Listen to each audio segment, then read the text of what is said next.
La mente humana me fascina como nada en este mundo. No es de extrañar que uno sea perfectamente consciente de qué, cómo, cuándo y por qué tiene que hacer algo y al mismo tiempo no esté por la labor de ejercer acción para materializar esa idea. ¿Qué se interpone entre lo que deseamos con fervor y lo que nos apetece? ¿Qué ingrediente impide que consumemos nuestras aspiraciones más profundas? ¿Qué es lo que verdaderamente nos obstaculiza para conseguir lo que queremos? Exacto, las emociones. Para entender el origen de las excusas me veo obligado a explicar la metáfora del elefante y el jinete, creada por el psicólogo Jonathan Haidt. Por un lado, el elefante es un mamífero de dimensiones colosales, que goza de un olfato excelente y de un oído exquisito, pero cuya vista dista mucho de ser perfecta. Al carecer de una visión periférica, su mecanismo natural de defensa ante estímulos inesperados recae sobre los otros sentidos. Por ello, el elefante representa la intuición. Por otro lado, el jinete está situado por encima del elefante. Dada su inteligencia, el jinete sabe cómo situarse a lomos del elefante para dirigirlo,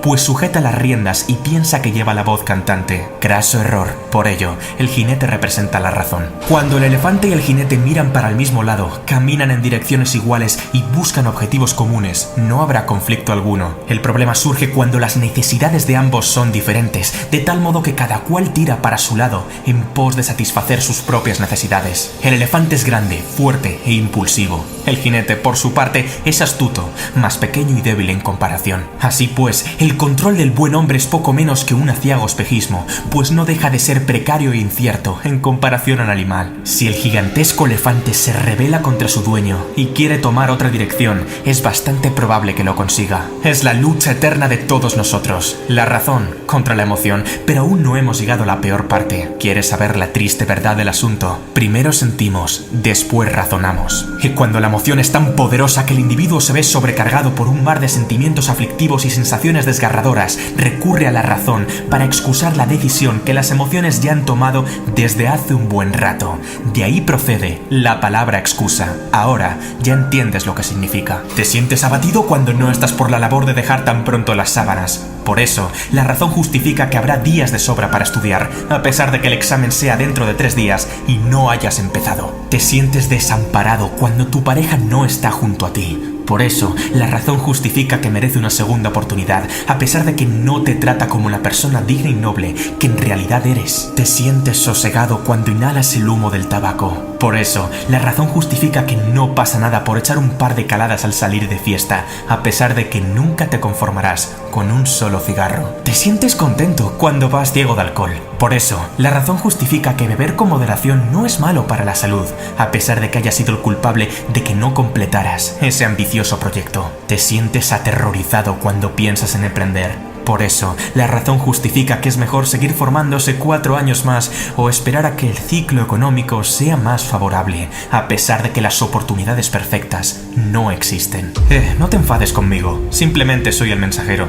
¿Estabas pensando en bajar a la caja de comentarios para convencerme de por qué tu excusa sí es válida? No te preocupes, yo me la creo, yo te la compro, aunque he de advertirte que dicha autoconvicción jamás te ayudará a tomar acción, sino a reforzar un comportamiento sumiso y derrotista. Nada cambiará. No te culpo, pues no es más que el funcionamiento puro y duro del cerebro. Yo también lo hago, soy humano y me pongo excusas. ¿Pensabas que era un perfecto semidios esculpido por el mismísimo Zeus? La cuestión está en si en la baraja de alegatos y pretextos desvía la trayectoria del elefante ligeramente, o en si la bestia se apodera del sentido y dirección del camino, al tener arriba un jinete amansado y demolido. ¿En qué quedamos, caballero?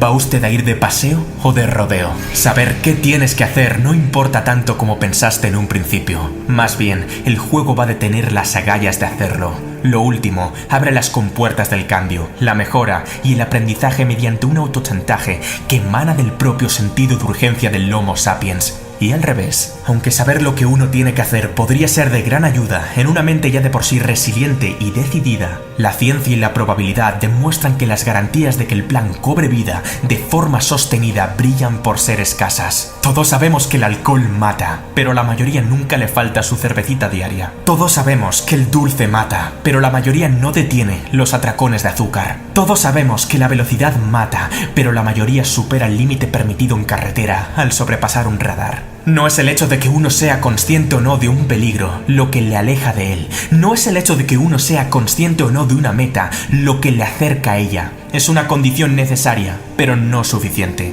¿Cuál es el secreto que te permitirá revertir el proceso de autodestrucción?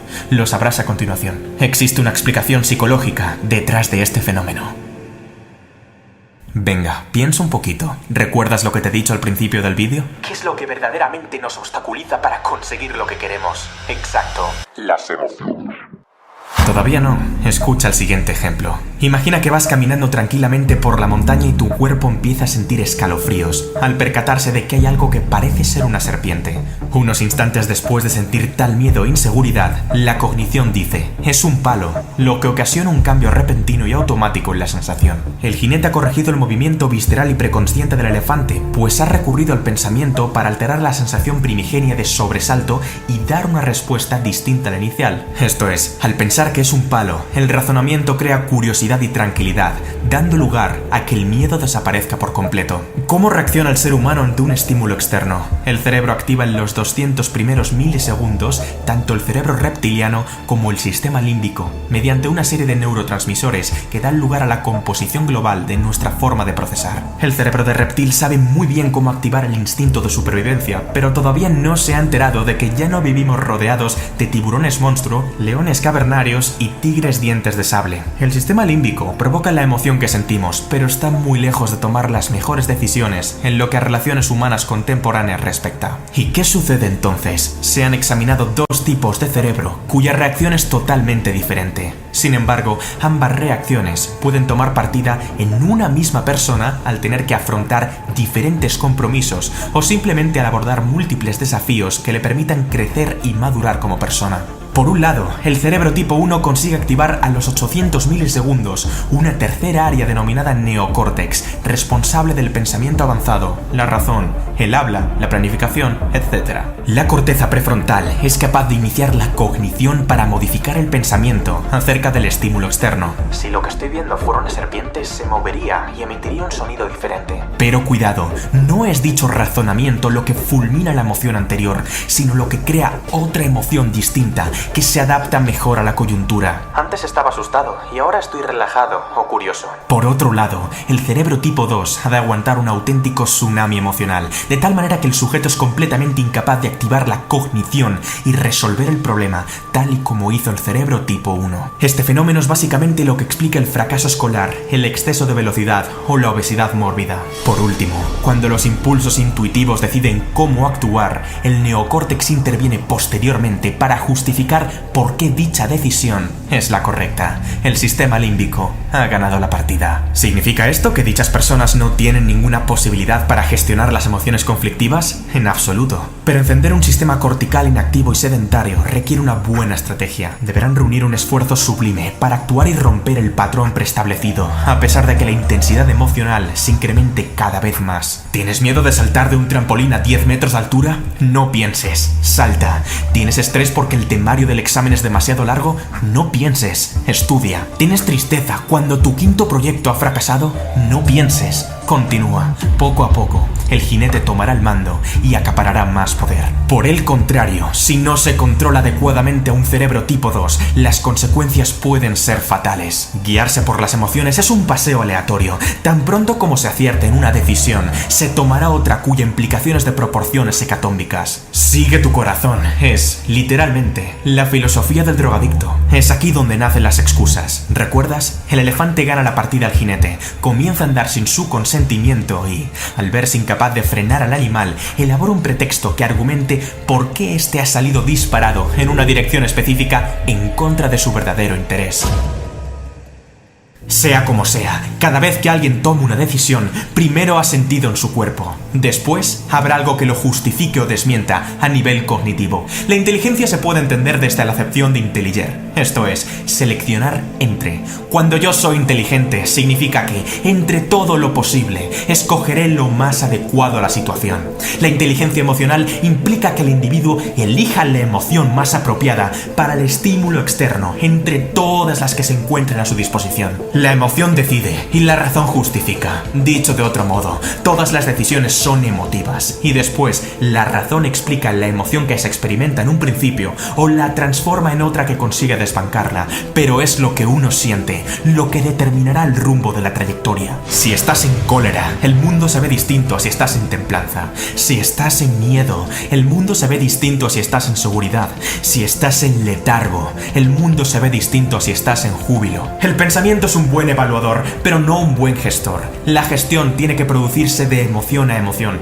El trabajo de saber lo que hay que hacer corresponde a la corteza prefrontal, pero ser capaz de hacerlo tiene que ver con la inteligencia emocional. Es decir, si el sistema operativo que se utiliza es el cerebro tipo 1 o el cerebro tipo 2. ¿Comprendes ahora por qué tanta gente se refugia en las excusas? ¿Entiendes ahora por qué saber lo que hay que hacer no basta? No todo el mundo ha aprendido a seleccionar sabiamente. No todo el mundo sabe gestionar sus emociones, y no es raro. Nadie nos ha enseñado a hacerlo. El factor que aniquila la existencia de miles de individuos es precisamente la kriptonita de su cambio. El problema es que una gran parte de las personas, al no entender las emociones más conflictivas, se asustan y prefieren fundamentar el dominio que éstas ejercen sobre su voluntad mediante justificaciones elaboradas por la razón.